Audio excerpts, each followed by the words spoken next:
ये उतारो ना तो मैं सुन नहीं सकता हूँ क्या बोल रहे हो तुम। हाँ डॉक्टर साहब, ये कि पहली बात ये कि हमने इंजीनियर्स को सुना थोड़ा सा, हालांकि आपने भगा भी दिया था। परेशानी है, परेशानी लोगों को ये है कि कोई बिजनेस करता था, कोई कोई काम करता था, वो आज परेशान है। कहते हैं कि अलग अलग तरह की एजेंसियों की वजह से परेशानियाँ हैं। क्यों ये कर रहे हो, कैसे कर रहे हो, ऐसे माहौल में क्या करें? देखिए, हम लोगों को सबको इकट्ठे मिलकर इसका हल निकालना है।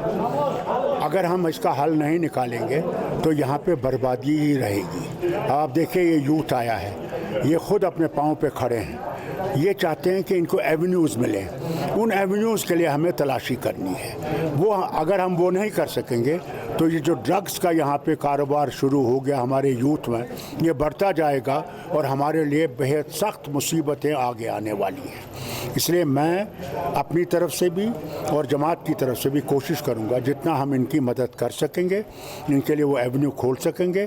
और पार्लियामेंट में भी हम कोशिश करेंगे इसको उठाने के लिए कि गवर्नमेंट ऑफ इंडिया भी इसकी तरफ तवज्जो दे कि जितने इनके लिए एवेन्यू खोल सकेंगे उनसे हमारे बच्चे भी बच सकेंगे और हम ड्रग्स से भी निकल सकेंगे। सर, अभी परसों बयान आ गया गवर्नर के मुशीर का कि ICDS के मुलाजमीन को, कई मुलाजमीन को निकाला गया, और अब ये कहा जा रहा है कि वो मुलाजमीन गलत लगाए गए थे और पुरानी सरकार में, खासकर तौर पे आपकी सरकारें ज़्यादा रही हैं। सीधी सी बात। देखिए, मैं आपसे बात करूंगा, हमने लोगों को नौकरियां दी कि वो ज़िंदा रह सकें। हमने कोई उसमें ये नहीं कि कोई करप्शन की हो, कि हमने पैसा लिया हो।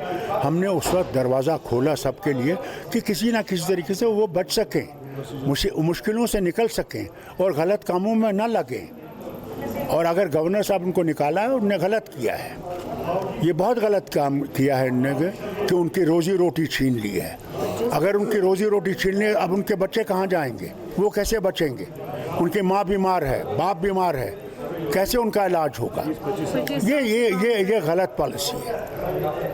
इनने तो हमसे 50,000 वादा किया था नौकरियां लगाएंगे, कहाँ हैं वो 50,000 नौकरियां? उसके बजाय नौकरियां लगाने के बजाय लोगों को निकाल रहे हैं जो साल से नौकरियों में लगे हुए हैं। ये गलत है और गवर्नमेंट को इससे बाज रहना चाहिए। मिलिटेंसी लिंक्स निकाल रहे हैं, या तो फिर अगर वो ढूंढे, अगर यही करते रहेंगे तो मिलिटेंसी को ये दुका नहीं सकेंगे, ये और बढ़ जाएगी और इनके लिए और मुसीबतें पैदा हो जाएंगी। सर, डिलिमिटेशन की ड्राफ्ट आ रहा है आपसे। देखिए, अभी हमसे कोई बात हुई नहीं उनकी कि कब आ रहे हैं, कब बात करना चाहते हैं। कोई भी मुझे ऐसा मसवदा नहीं आया है। सर, आपके पास आपसे कोई बातचीत नहीं हुई है? नहीं, अभी तक कोई बात ही नहीं हुई है।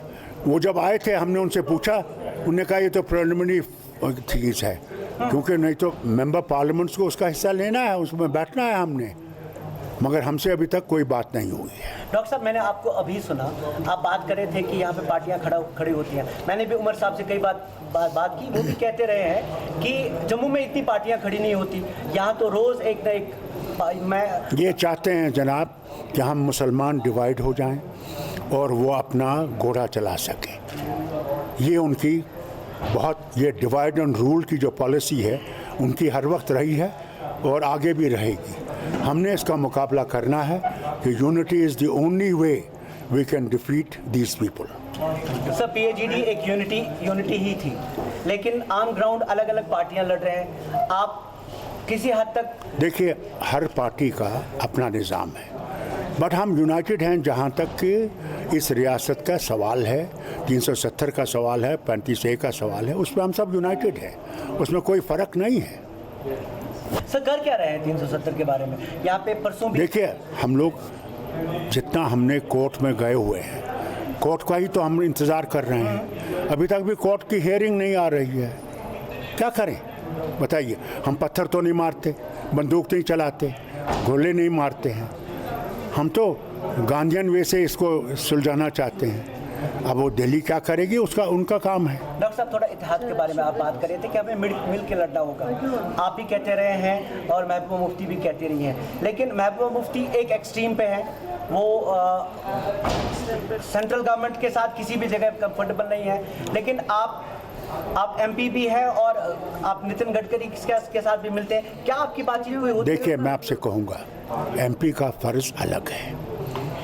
मैंने लोगों के मुश्किलात को आगे ले जाना है उससे बाहर मैं तो नहीं निकल नहीं सकता ना। आखिरकार अगर वज़ीर आए हैं और हमने उनके सामने अपने मुश्किलात रखने हैं, जी। नहीं रखेंगे तो फिर लोग कहेंगे आप काम क्या कर रहे हैं, क्यों एमपी बने हैं आप। वो काम तो ज़रूरी है।